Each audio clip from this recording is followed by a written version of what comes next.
તો વિદ્યાર્થી મિત્રો ધોરણ 9નું ચેપ્ટર બીજું બહુપદીની અંદર આપણે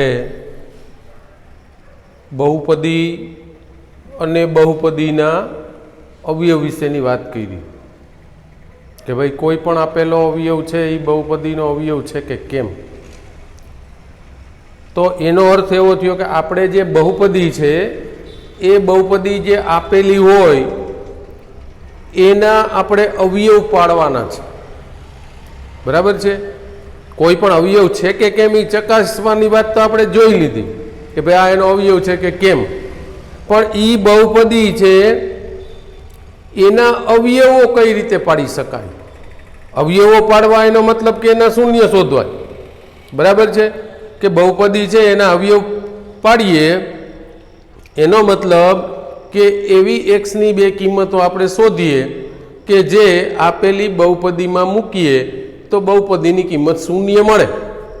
તો એ અવયવ છે એ કેવી રીતે શોધવા, એની અંદર પૂર્ણવર્ગ ત્રિપદી આની આપણે આગળ વાત કરી.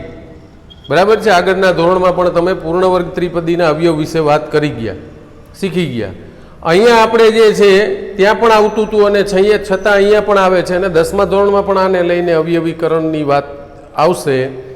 તો આ એક વસ્તુ અગત્યની છે આની અંદર. તો મુદ્દો એવો છે કે મધ્યમ પદને વિભાજિત કરીને અવયવ પાડવા. પૂર્ણવર્ગ ત્રિપદી હોય તો સીધા જ અવયવ કેવી રીતે પાડવા એના વિશે આપણને ખ્યાલ છે કે પૂર્ણવર્ગ ત્રિપદી હોય તો પ્રથમ પદ પૂર્ણવર્ગ હોય, ત્રીજું પદ પૂર્ણવર્ગ હોય, બંને પ્લસ હોય. અને મધ્યમ પદ છે એ બંને બંને જે પ્રથમ અને ત્રીજું પદ પૂર્ણવર્ગ છે એના વર્ગમૂળના ગુણાકારનું બમણું હોય. આવું આપણે સીધું છે એ રકમમાં ચેક કરીને કહી શકીએ કે ભાઈ આ ત્રિપદી પૂર્ણવર્ગ છે કે કેમ, અને આપણે એના સીધા જ અવયવ લખી શકીએ. પરંતુ પૂર્ણવર્ગ ત્રિપદી નથી તો એના અવયવ પાડવા માટે મધ્યમ પદને કઈ રીતે વિભાજન કરી અને એના અવયવ પાડવા એ આપણો અહીંયા શીખવાનો છે, એ મુદ્દો છે.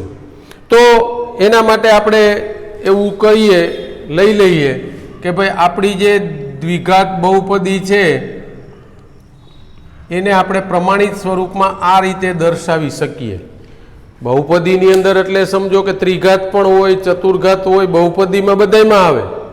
આપણે જે અહીંયા અવયવની વાત કરીએ છીએ એ કોના માટેની વાત કરીએ છીએ તો કે દ્વિઘાત બહુપદી. અને દ્વિઘાત બહુપદી એટલે જે બહુપદીની મહત્તમ ઘાત 2 હોય. બરાબર છે. તો અહીંયા મહત્તમ ઘાત 2 છે.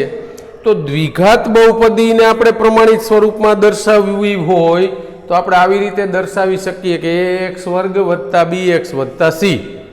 બરાબર છે. ત્રિઘાતને આપણે આવી રીતે દર્શાવતા હતા ax નો ઘન પ્લસ bx નો વર્ગ પ્લસ cx પ્લસ d.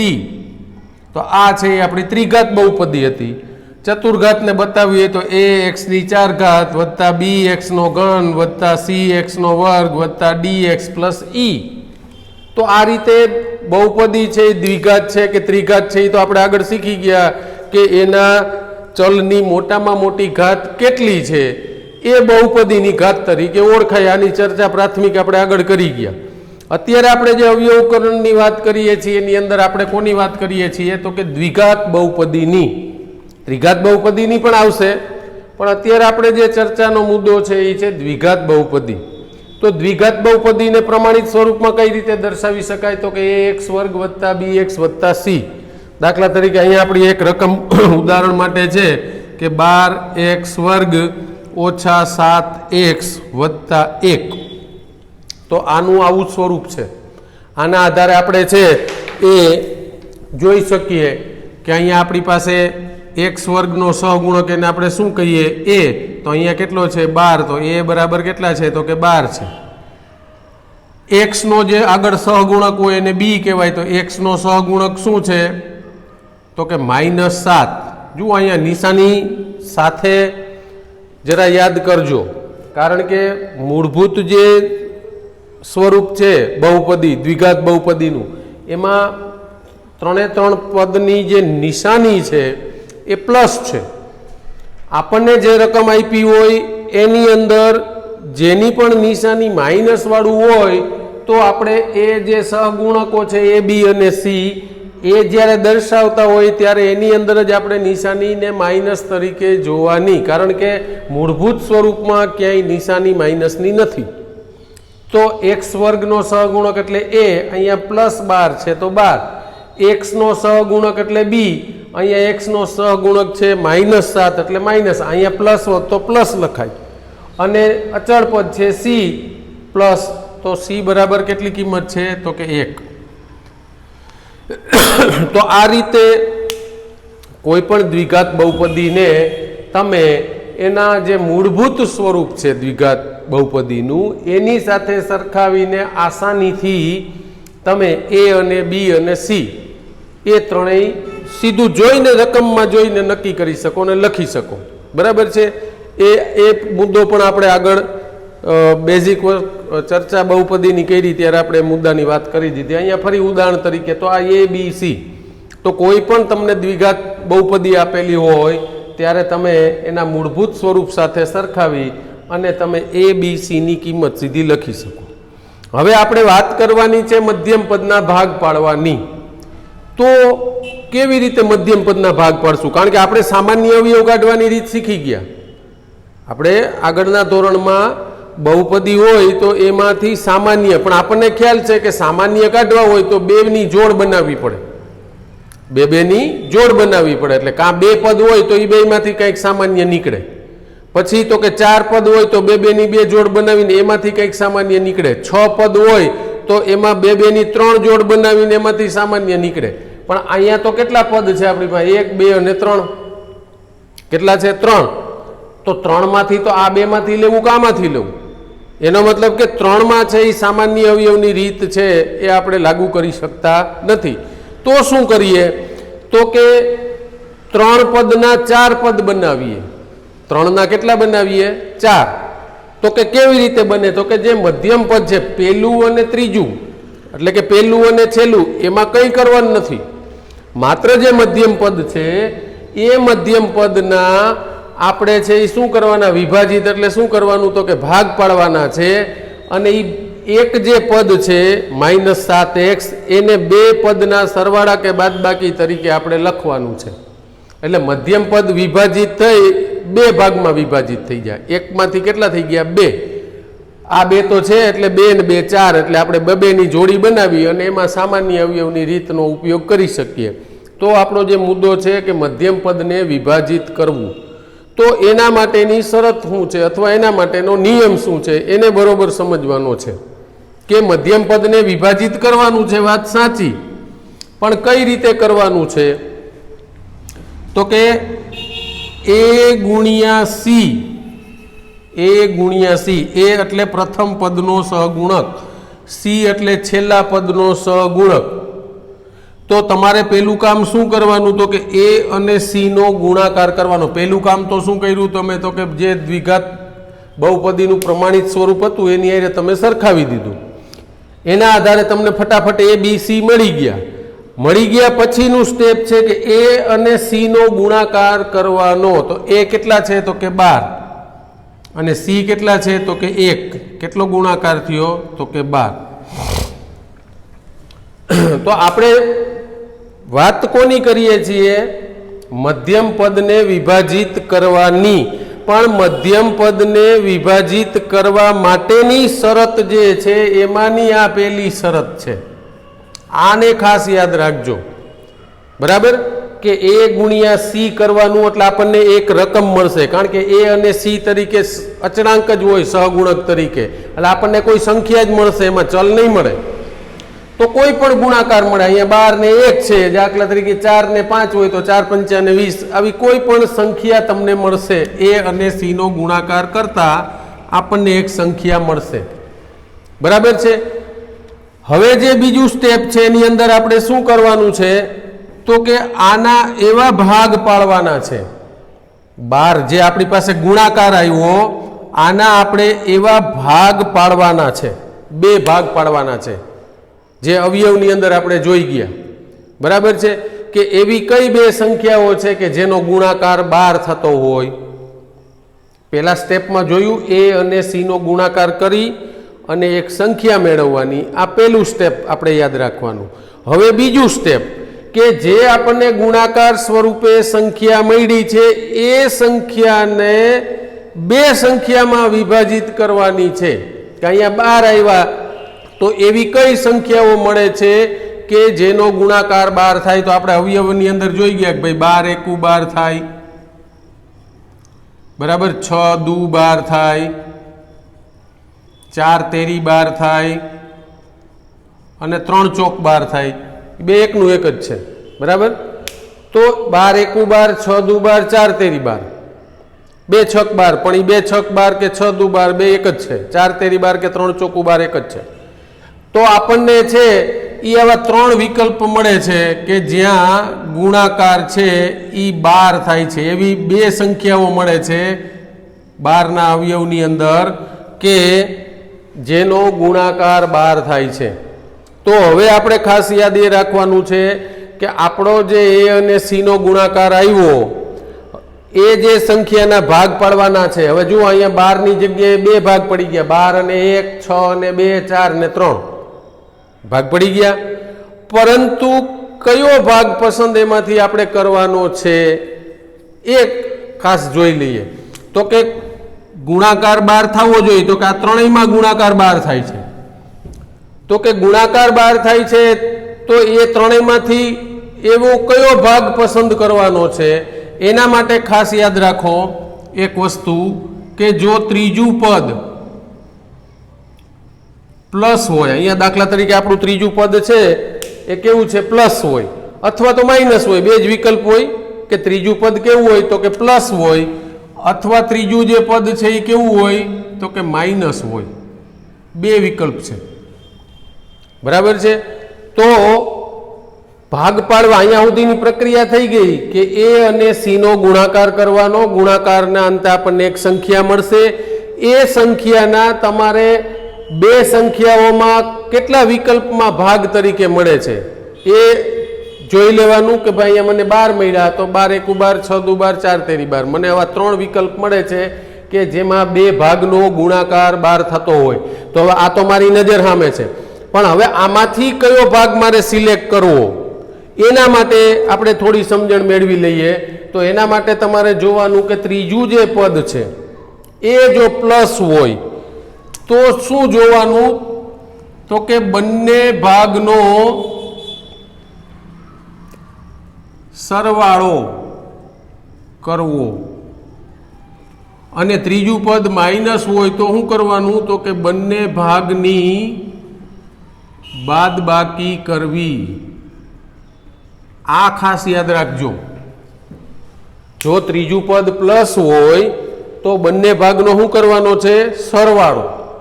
અને જો ત્રીજું પદ માઇનસ હોય તો શું કરવાની છે? બાદબાકી. અહીંયા ત્રીજું પદ કેવું છે તો કે પ્લસ, તો શું કરવાનું છે? તો કે બંને ભાગનો સરવાળો કરવાનો છે. આટલી વાત ક્લિયર. આ આપણું બીજું સ્ટેપ થઈ ગયું કે ત્રીજું પદ છે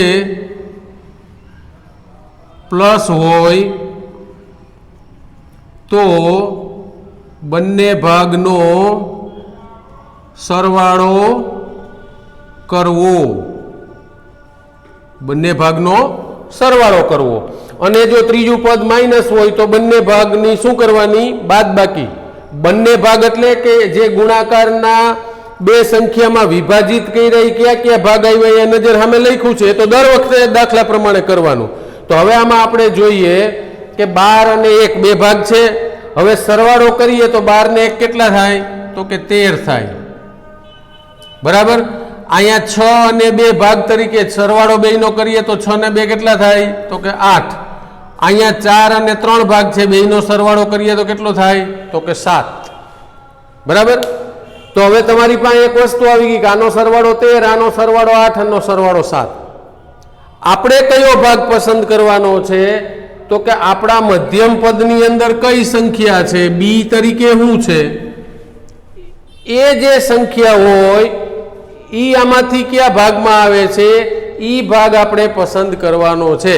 તો ઈ ભાગ કયો છે?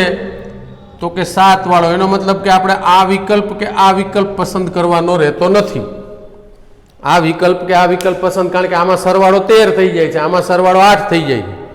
આપણે કેટલા જોઈએ છીએ? સરવાળામાં -7 જોઈએ છીએ. તો હવે 4 અને 3 છે, આ બંનેનો સરવાળો 7 થાય આપણને ખ્યાલ છે, પણ -7 ક્યારે થાય? તો કે સીધી વાત છે કે -3 અને -4 હોય તો આનો સરવાળો જ થાય. માઇનસમાં કેટલો થાય? તો કે -7 થાય. પ્લસ હોય તો +4 ને +3, માઇનસ હોય તો -4 ને -3, -7 થાય. તો હવે આપણે જે મધ્યમ પદને વિભાજિત કરવાનું છે -7 ને કયા ભાગમાં કરવાનું છે? તો કે -4 અને -3 બરાબર છે. તો આપણે અહીંયા જે મધ્યમ પદને વિભાજિત કરવાનું છે આ x વાળું જ પદ છે. એનો મતલબ કે આપણો એક ભાગ થશે -4x અને બીજો ભાગ થશે -3x. આ જે મધ્યમ પદ હતું એને આ ભાગમાં વિભાજિત કરવાનું છે. તો હવે આપણું જે રકમ છે એ આવી થઈ જશે કે 12x² - 4x - 3x + 1. પહેલા પદમાં અને ત્રીજામાં કોઈ પર ફેર કરવાનો નથી, માત્ર ક્યાં કરવાનો છે? તો કે મધ્યમ પદને વિભાજિત કરવાનું છે. તો આ મધ્યમ પદ વિભાજિત થઈ ગયું. આ -7x જ છે, વિભાજિત કર્યા પછી એ -7 જ રહેવું જોઈએ. વિભાજિત એટલે ગમે એમ વિભાજિત નથી કરવાનું, જે છે એ જ રહેવું જોઈએ, પણ એને બે અલગ ભાગમાં વિભાજિત કરવાનું છે. તો એના માટેની આપણે શરત ફરી વખત તમને બતાવી દઉં, પછી આપણે બીજા દાખલા એની અંદર ગણશું કે પેલું શું કરવાનું? તો કે મૂળભૂત સ્વરૂપ ax² + bx + c એ સરખાવી abc મેળવવાના છે. પછી તો કે a અને c નો ગુણાકાર કરવી અને એક સંખ્યા મેળવવાની છે. દરેક વખતે રકમ પ્રમાણે સંખ્યા અલગ થશે. હવે જે તમને સંખ્યા મળે છે એના ભાગ વિશે વિચારો કે એવી કઈ બે સંખ્યાઓનો ગુણાકાર કરવાથી આ સંખ્યા મળે છે. દાખલા તરીકે 20 હોય તો 20 × 1 = 20, 10 × 2 = 20, 4 × 5 = 20, બરાબર છે. 18 હોય તો 18 × 1 = 18, 9 × 2 = 18, 6 × 3 = 18. 24 હોય તો 24 × 1 = 24, 12 × 2 = 24, 6 × 4 = 24, 8 × 3 = 24. તો પહેલાં તો આવા ભાગ લખવાના, કેટલા ભાગ મળે છે એ બધા ભાગ લખ્યા પછી જોવાનું કે c ની કિંમત કેવી છે, પ્લસ કે માઇનસ. જો c પ્લસ હોય તો શું કરવાનું છે? તો કે આપણે જે બે ભાગ પાડ્યા છે એ બેનો સરવાળો કરવાનો છે, અને c માઇનસ હોય તો બંને ભાગની શું કરવાની છે? બાદબાકી બાજુમાં લખી દેવાની.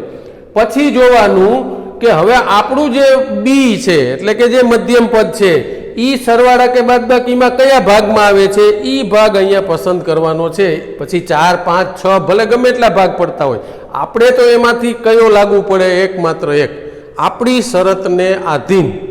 તો ખાસ યાદ રાખો કે c પ્લસ હોય તો બંને ભાગનો સરવાળો, c છે એ માઇનસ હોય તો બંનેની બાદબાકી. તો જેટલા ભાગ પાડો છો એનો સરવાળો પણ જોઈ લ્યો અને બાદબાકી પણ ચેક કરી લેવાની. દાખલામાં લખવાની જરૂર નથી, અત્યારે પ્રેક્ટિસ કરીએ ત્યારે તો સરવાળો પણ જોવાનો, બાદબાકી કીધી હોય તો બાદબાકી જોવાની, અને પછી જોવાનું કે આપણે બીમાં શું જોઈએ છીએ, તો કયા ભાગની બાદબાકી છે એ બી જેટલી થાય.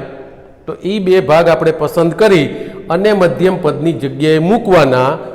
આને કહેવાય મધ્યમ પદને વિભાજિત કરવું, બરાબર છે. હવે અહીંયા બે પદ થઈ ગયા, 2 અને 2 = 4. હવે આ બંનેમાંથી સામાન્ય અવયવની રીત છે એ કાઢી અને આપણે આપણા અવયવની પ્રક્રિયા આગળ વધારી શકીએ. તો આ બંનેમાંથી શું સામાન્ય નીકળે? તો કે આ 4 × 13 = 12, અહીંથી 4 અને 4 x અને x, તો 4x સામાન્ય નીકળે. તો અહીંયા શું વધ્યું? તો કે 3x - 1, 4x લઈ લીધા. આ બેમાંથી તો કે કંઈ નથી એવા સંજોગોમાં 1. પણ યાદ રાખજો કે જે બે સામાન્ય લેવાના હોય એમાં પહેલું પદ માઇનસ હોય તો માઇનસની નિશાની સામાન્ય લેવાની, અને માઇનસની નિશાની સામાન્ય લઈએ એટલે શું થાય? તો કે પછી જેટલા પદ આવે પછી સામાન્ય લીધા પછી બધા નિશાની ફરી જાય. તો આ માઇનસ વાળું કેવું થઈ જાય? તો કે પ્લસ, અને આ પ્લસ વાળું કેવું થઈ જાય? તો કે માઇનસ. તો જુઓ અહીંયા બંને કાઉન્સ સરખા આવી જાય, 3x - 1, 3x - 1.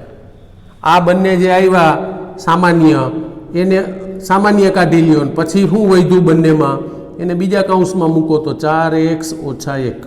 તો આ જે છે એ આના અવયવ થયા.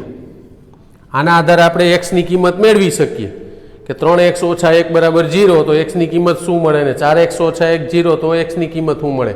એ બે કિંમતો આની અંદર મૂકો એટલે એની કિંમત શૂન્ય થાય. બરાબર છે. તો આ થયું મધ્યમ પદને વિભાજિત કરીને અવયવ કેવી રીતે પાડવા. એક ઉદાહરણ આપણે બીજું લખીએ એની અંદર ભાગ પાડવા માટેનું. 2x વર્ગ વત્તા 7x વત્તા 3, 2x વર્ગ વત્તા 7x વત્તા 3. હવે તમે મને જોઈને કહી શકો ડાયરેક્ટલી a બરાબર કેટલા મળે, તો કે 2, b બરાબર તો કે 7, c બરાબર 3. હવે શું કરવાનું છે, a ગુણ્યા c. તો a ગુણ્યા c એટલે કે શું રકમ મળે, તો કે 2 ગુણ્યા 3 એટલે કે શું મળે, તો કે 6. હવે ભાગ કોના પાડવાના છે, તો કે જે ગુણાકારને અંતે રકમ આવી એના, એટલે કે 6 ના. તો હવે અહીંયા તમે 6 ના ભાગ લખો તો 6 એકુ 6 અને 3 દુ 6, બે જ ભાગ થાય, ત્રીજો ભાગ ના થાય. હવે તો કે c ની કિંમત જોવાની છે. c કેવો છે, તો કે પ્લસ, તો શું થાય, તો કે સરવાળો. તો હવે જુઓ તો આ બંનેનો સરવાળો કરો તો 6 અને 1 એનો સરવાળો 7 થાય ને 3 અને 2 નો સરવાળો 5 થાય. બરાબર. તો 2 માંથી કયો ભાગ લેશું, તો કે આપણો b જુઓ શું છે, 7. એનો મતલબ કે આપણે આ ભાગ પસંદ કરશું, આને કરશું નહીં. તો અહીંયા જે 7x છે એના શું બે ભાગ પાડશું, તો કે 6x પ્લસ x, એટલે 6x પ્લસ x એટલે 7x થઈ ગયા. આ રીતે તમારે આ જે વસ્તુ છે યાદ રાખવાની છે. abc મેળવો, a અને c નો ગુણાકાર કરો, જે સંખ્યા આવે એના જે કંઈ ભાગ પડતા હોય એ ભાગ લખો, પછી ચેક કરો કે c પ્લસ હોય તો સરવાળો, c માઇનસ હોય તો બાદબાકી. તો સરવાળો થતો હોય તો જેટલા ભાગ પાડ્યા એ બધા એના સરવાળા લખો, બાદબાકી આવતી હોય તો બાદબાકી લખો, અને પછી એમાંથી જુઓ કે આપણે b માં શું જોઈએ છીએ, એ ભાગમાંથી કયા ભાગમાં આપણો બી મળે છે એ ભાગ લખવાનો છે, બાકીનાને આપણે જરૂર નથી. એ બે ભાગને તમે અહીંયા મધ્યમ પદમાં લખી અને પછી આ સામાન્ય અવયવની રીતનો ઉપયોગ કરી શકો. તો બેઝિક વસ્તુ આ વસ્તુ તમને કરી, જેમાં તમારે યાદ રાખવાનું છે abc મેળવવું, ac નો ગુણાકાર કરવો, એ રકમ આવી એના ભાગ પાડવા અને c ના આધારે સરવાળો કરવો કે બાદબાકી કરવી. આ જે છે એ તમારે યાદ રાખવાના મુદ્દા છે કે a નો ને c નો ગુણાકાર, જે ગુણાકારમાં જે સંખ્યા આવી એના ભાગ પાડવા, ઈ ભાગમાંથી કયો ભાગ પસંદ કરવાનો, તો કે c પ્લસ હોય તો જે બે ભાગનો સરવાળો b જેટલો થતો હોય, અને જો c માઇનસ હોય તો બંને ભાગની બાદબાકી b જેટલી થતી હોય એવો ભાગ પસંદ કરી અને મધ્યમ પદને વિભાજિત કરવું. એટલે આની અંદર આ મેં હમણાં બોલ્યો એ 3-4 મુદ્દાઓ છે એ આપણે યાદ રાખવાના છે. એ આનો આખો હાર્દ છે. એ વસ્તુને તમે યાદ રાખો એટલે રકમ ગમે એટલી અલગ અલગ બને એને આપણે સોલ્વ કરશું. તો નેક્સ્ટ લેક્ચરની અંદર આપણે છે એ એવા વિશેષ ઉદાહરણો છે. ત્યાં સુધી આને બરોબર યાદ રાખજો કે a ગુણ્યા c બરાબર જે રકમ આવે એના ભાગ પાડવાના છે. એ ભાગ છે એમાંથી કયો ભાગ પસંદ કરવાનો, તો કે c પ્લસ હોય તો જે બે ભાગ પાડ્યા છે એનો સરવાળો, અને c માઇનસ હોય તો બે જે ભાગ છે એની બાદબાકી b જેટલી થતી હોય, એટલે કે મધ્યમ પદ જેટલી થતી હોય એવા બે ભાગ લેવાના છે. બીજા વિકલ્પ વિશે મેં કીધું ને કે 18 હોય તો 18 એકુ 18, 9 દુ 18, 6 તેરી 18, 3-4 ભાગ પડે. બરાબર છે. 36 હોય તો 36 એકુ 36, 18 દુ 36, 12 તેરી 36, 9 ચોકુ 36, ઘણા બધા ભાગ પડે. પણ આપણે કયો ભાગ લેવો? હા, પહેલા તો એક કે ભાગ કેટલા પડે એ પહેલા તમને યાદ આવવા જોઈએ, પછી એમાં વચ્ચે કોઈ ભૂલાઈ જાય તો નહીં હાલે.